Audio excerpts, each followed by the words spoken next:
আবার এই এপ্রিল মাসেই 1971 সালে 17ই এপ্রিল গণপ্রজাতন্ত্রী বাংলাদেশ সরকার শপথ গ্রহণ করে। যে সরকার গঠন হয়েছিল জাতির পিতা বঙ্গবন্ধু শেখ মুজিবুর রহমানকে রাষ্ট্রপতি, সৈয়দ নজরুল ইসলাম উপরাষ্ট্রপতি এবং তাজউদ্দিন আহমেদ প্রধানমন্ত্রী হিসেবে। কাজেই সেটা আমাদের জন্য অত্যন্ত একটা গৌরবের। আমি প্রথমে জাতির পিতা বঙ্গবন্ধু শেখ মুজিবের প্রতি শ্রদ্ধা জানাচ্ছি, শ্রদ্ধা জানাই জাতীয় নেতার প্রতি, 23 লক্ষ শহীদ, 2 লক্ষ মা বোনের প্রতি এবং বাংলাদেশ আওয়ামী লীগের যে অগণিত নেতা কর্মী যারা জনগণের ভোট ও ভাতের অধিকার প্রতিষ্ঠা, গণতন্ত্র প্রতিষ্ঠার জন্য সংগ্রাম করে জীবন দিয়েছে, আমি তাদেরকেও স্মরণ করছি। 75 15ই আগস্ট আমাদের জাতীয় জীবনের সবথেকে বড় একটা কালো অধ্যায়, সব থেকে বড় দুর্ভাগ্যের দিন, যেদিন জাতির পিতা বঙ্গবন্ধু শেখ মুজিবকে হত্যা করা হয়। একই সাথে আমি হারিয়েছি আমার মাকে, আমার 3 ভাই, ভাতৃবধূ, আত্মীয় পরিবার পরিজন সহ 18 জন সদস্য শাহাদাত বরণ করেন। আমি তাদের প্রতিও শ্রদ্ধা জানাচ্ছি। মাত্র 3 বছর 7 মাস সময় হাতে পেয়েছেন জাতির পিতা বঙ্গবন্ধু শেখ মুজিব এই যুদ্ধবিধ্বস্ত বাংলাদেশকে গড়ে তুলতে। তিনি আমাদের সংবিধান দিয়েছেন, একটি স্বাধীন সার্বভৌম রাষ্ট্র প্রতিষ্ঠার প্রতিষ্ঠানে তিনি গড়ে দিয়ে গেছেন, তার ভিত্তিটা তিনি তৈরি করে দিয়ে গেছেন। এমনকি আজকে যে আমরা ডিজিটাল বাংলাদেশ গড়ে তুলেছি বা আধুনিক প্রযুক্তি জ্ঞান সম্পন্ন যে বাংলাদেশ আমরা গড়ার পথে এগিয়ে যাচ্ছি, তার ভিত্তিটাও কিন্তু জাতির পিতা বঙ্গবন্ধু শেখ মুজিবই করে যান। তিনি যদি বেঁচে থাকতেন, হয়তো স্বাধীনতা 10 বছরের মধ্যেই বাংলাদেশ উন্নত সমৃদ্ধশালী দেশ হিসেবে গড়ে উঠত। তার কারণ যে 3 বছর 7 মাস তিনি সময় পেয়েছেন, এর মধ্যে একটা যুদ্ধ বিধ্বস্ত দেশ, একটি প্রদেশ, শোষিত বঞ্চিত মানুষ, যুদ্ধে ধ্বংসপ্রাপ্ত একটি দেশ, রিজার্ভ মানি নেই, কারেন্সি নোট নেই, 1 বছর কোনো ফসল হয়নি, গোলায় শূন্য, তার উপর গণহত্যা এবং লুটপাট, অগ্নিসংযোগ, ধর্ষণের সারা দেশ ক্ষত বিক্ষত। সেই ধ্বংস স্তূপের উপর শূন্য হাতে দাঁড়িয়ে জাতির পিতা বঙ্গবন্ধু শেখ মুজিব একদিকে পুনর্বাসন পুনর্গঠনের কাজ করেন, অপরদিকে দেশের আর্থসামাজিক উন্নয়নের জন্য যে অগ্রগতি সাধন করেন, যার ফলে 3 বছরের 7 মাসের মধ্যেই বাংলাদেশ জাতিসংঘ কর্তৃক স্বল্পোন্নত দেশের মর্যাদা লাভ করে। এরপর 75 সালের 15 আগস্ট জাতির পিতাকে হত্যার পর বাংলাদেশের সেই সকল অগ্রযাত্রাই থেমে যায়। 21 বছর পর আওয়ামী লীগ প্রথম সরকার গঠন করে।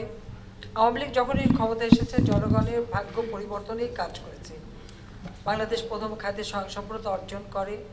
বিদ্যুৎ উৎপাদন থেকে শুরু করে সাক্ষরতার হার, মাতৃমৃত্যু হার, শিশু মৃত্যু হার, মানুষের যে মৌলিক চাহিদা, অন্ন, বস্ত্র, বাসস্থান, চিকিৎসা, শিক্ষার ব্যবস্থা, আওয়ামী লীগ সেটা ভিত্তিটা স্থাপন করে জাতির পিতার পদাঙ্ক অনুসরণ করে দেশকে এগিয়ে নিয়ে যেতে থাকে। আমাদের দুর্ভাগ্য 2021 সালে আমরা সরকারে আসতে পারিনি। একটা ষড়যন্ত্রের মধ্য দিয়ে আমাদের আসতে দেওয়া হয়নি, কিন্তু তার ফলটা হয়েছিল দেশে সন্ত্রাস, জঙ্গিবাদ, বাংলা ভাইয়ের উত্থান, দুর্নীতি। বারবার বাংলাদেশ বিশ্বের দরবারে হেয় প্রতিপন্ন হয়েছে দুর্নীতিগ্রস্ত দেশ বলে।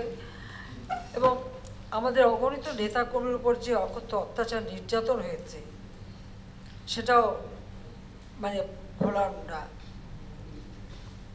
এবং বিএনপি জামাতের দুঃশাসনের ফলেই দেশে ইমার্জেন্সি ঘোষণা হয়। আর সেই ইমার্জেন্সি সরকার আসার পরে প্রথম দিকে খুব ভালো কথা বললেও তারপরেও তারা আবার ক্ষমতাকে কক্ষিগত করে রাখার চেষ্টা করে। সেখানেও দেশের মানুষ বসে থাকেনি। আমাদের ছাত্র, শিক্ষক, আমাদের দল নেতা কর্মী তারা কাজ করেছে। এমনকি আমাকে গ্রেপ্তার করার পর আমাদের আওয়ামী লীগ এবং অন্যান্য সহযোগী সংগঠন মিলে 15 দিনের মধ্যে বোধহয় 25 লক্ষ সিগনেচার সংগ্রহ করে সেই তত্ত্বাবধায়ক সরকারের হাতে দেওয়া হয়। অথচ আমার বিরুদ্ধে খালেদা জিয়া ক্ষমতা আসার পর প্রায় 1 ডজন মামলা দেয়, আর তত্ত্বাবধায়ক সরকার এসে আরও 5-6টা মামলা দেয়। আমার প্রত্যেকটা মামলা কিন্তু তদন্ত করে রিপোর্ট আমি নিয়েছি, কোনো মামলা প্রত্যাহার না। আমার বিরুদ্ধে যত মামলা হয়েছে সব মামলা তদন্ত করে রিপোর্ট নিয়ে কোর্টের দ্বারাই কিন্তু সমস্ত মামলাই বাতিল হয়ে গেছে। এখানে আমরা সরকার থেকে কোনো মামলা প্রত্যাহার করিনি। তার কারণ আমাদের সততার উপর আমাদের একটা বিশ্বাস আছে। আমরা দেশের মানুষের কল্যাণে কাজ করতে চাই, দেশকে এগিয়ে নিয়ে যেতে চাই। আমরা নিজস্ব অর্থায়নে পদ্মা সেতু নির্মাণ করেছি। এটা একটা আমাদের জন্য বড় চ্যালেঞ্জ ছিল। একবার আন্তর্জাতিক পর্যায়ে দুর্নীতির অভিযোগ আনা হয়েছিল, আমি চ্যালেঞ্জ দিয়েছিলাম এবং আমার ঘোষণা ছিল নিজস্ব অর্থায়নে পদ্মা সেতু নির্মাণ করব। আমরা তা করেছি। গত জুন মাস 23শে জুনই তো আমরা উদ্বোধন করলাম। 1 বছর হয়নি, 25শে জুন, তার মানে 1 বছরও এখনো হয়নি। 1 বছরও এখনো হয়নি। এরই মধ্যে পদ্মা সেতুতে 15,000 কোটি টাকা, 1500 কোটি টাকা, অর্থাৎ 1500 কোটি টাকা আমাদের টোল উঠেছে। এই টোলের হিসাবটা কিন্তু আমাদের সেতু বিভাগ কিন্তু তাদের খরচা পাতি সব রেখে, সব ব্যয়টায় ধরে সেটাকে রেখে এরপরে যে লাভটা হয় এটা কিন্তু সেইটুকু। এই যে 1500 কোটি, 1500 কোটি টাকা যে আমাদের উপার্জন, এটা সম্পূর্ণ আমাদের নিজস্ব অর্থায়নে। অর্থাৎ বাংলাদেশ যে পারি, আমরা সেটা প্রমাণ করেছি।